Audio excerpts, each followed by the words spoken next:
Now. On 105.9 FM and streaming worldwide on the WMAL app. O'Connor and Company. 7:06 on O'Connor and Company. It's Larry O'Connor with Julie Gunlock. We just want to go on the record and say that neither of us have taken any sort of mysterious secret medical leave or any sort of hospitalization at the ICU that we have not notified the proper chain of authority about and command structure about. Isn't that There you correct? go. Yes. Unlike the Secretary of Defense of the United States of America. But, you know, that's no big deal. Everything's fine. No. Coming up later in this very Monday morning program, you'll hear at 7:35 from Trevor Maddich putting an end to the Ron Rivera era in Washington, D.C. football. 8:05, Tom Fitton of Judicial Watch and his wrongful death lawsuit on behalf of Ashley Babbitt's family.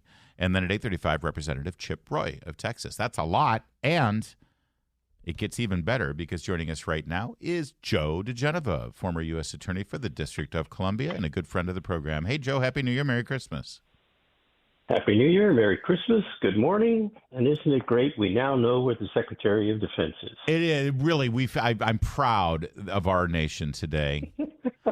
This is, I mean, it's weird and it is a punchline, but it's also incredibly disconcerting. And by the way, is it legal? Is it legal for the Secretary of Defense, who's part of the chain of command and part of the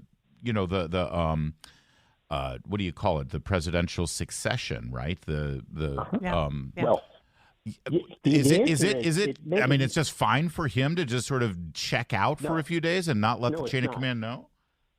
No, it's not. Actually, there are protocols in place, very, very detailed protocols for what happens when a person who's in the line of succession, particularly the Secretary of State or the Secretary of Defense, especially the Secretary of Defense, are incapacitated, which he was. By the way, he was incapacitated. If he's in an intensive care unit at Walter Reed and under sedation, he is incapacitated. So somebody needs to be fired, including the Secretary of Defense himself. You'll remember when he started his tenure, when he was nominated, he made a big deal out of the fact that how he, as a black military officer, was ignored by everybody in the room. Mm-hmm. And that's what he remembered from his service.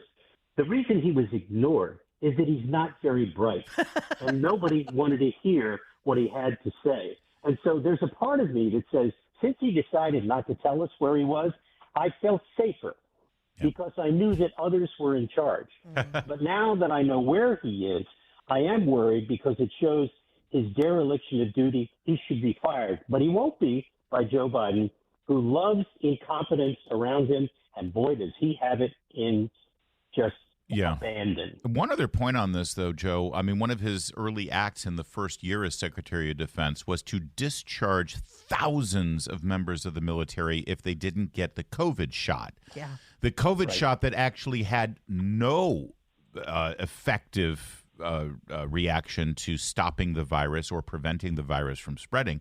So people were discharged on a lie. They lost their military careers because of this man, and yet this man just violated the chain of command, violated all of these things. There's no reason why he should be able to keep his job. But as you said, if the president doesn't fire him, is there an impeachment possibility here at Congress? Can they? Well, the Congress can barely impeach Mayorkas, so I don't expect them to try to impeach an African-American member of the cabinet because they don't have the cojones to do that. The Republicans are feckless on the issue of impeachment anyway. They can do all the grandstanding over the last couple of weeks about how they're organizing themselves and being very careful about dotting the I's and crossing the T's. They are gutless up on Capitol Hill. They are utterly gutless.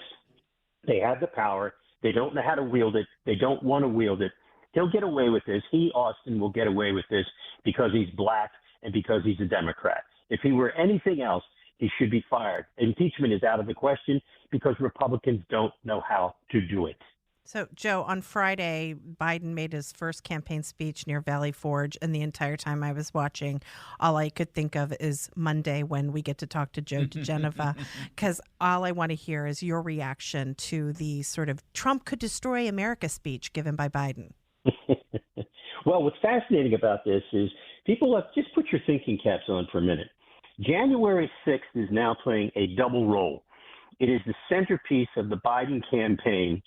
It is also the centerpiece of his Department of Justice continuing prosecutions. They have now announced a new wave of potential prosecutions against those who were in restricted areas on the mall and around the Capitol. Now, this is lunacy. Here you have a city, Washington, D.C., where the United States Attorney Matthew Graves is AWOL on local crime because he is consumed by January 6th prosecutions.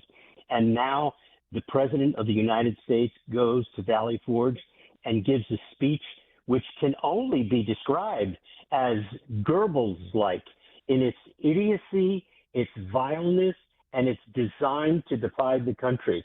I mean, Biden is a very, very sick individual, but it's worse than that. He's surrounded by sick individuals. Can you imagine the moron that wrote that speech? What you have to do to get up in the morning and write a speech like that? You have to be an idiot. And that's Biden's problem. He's incapacitated. He has the groveling wife who, basically is Mrs. Wilson squared.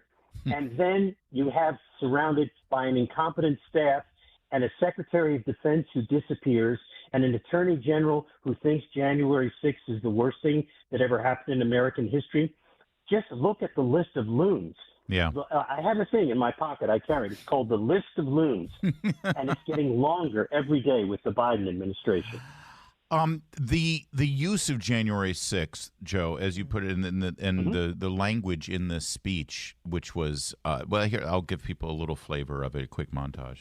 I make this sacred pledge to you: the defense, protection, and preservation of American democracy will remain, as it has been, the central cause of my presidency.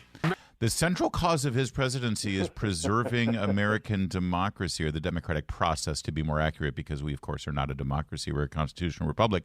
But the democratic process that is used to elect our representatives, I don't know, Joe, but I've been seeing the headlines recently. Joe Biden seems to be spearheading, undermining the democratic process at every turn. Well, as you know, for those of us who were drafted in the Vietnam War, we all remember the saying, you must destroy the village in order to save it. And what Joe Biden has done through his brazen synchronization of his campaign about January 6th with the Department of Justice weaponization of January 6th and the indictments of President Trump is he has weaponized government in the worst anti-democratic way that you could possibly imagine. What they are doing is they are lying in every speech, lying in every public pronouncement, and it just remains to be seen. This is pretty simple stuff. Whether or not the American people are smart enough and will vote enough to throw this bum out of office. Because make no mistake about it, Joe Biden is a bum. We have a bum for president. Not only are they grifters, the entire Biden family, but they're bums. And the fact is, this is a pretty clear-cut choice. I mean, as Richard Nixon used to say, a choice, not an echo. This is pretty clear. You either elect somebody who's been president and ran a pretty good country for 4 years, or you put the bum back in office. Joe diGenova, we'll leave it there. Bums and Loons. Is that going to be the name of your new book? I like it. That's it. It's coming out shortly. Thanks, Joe. Always good to have you. It's 7:15.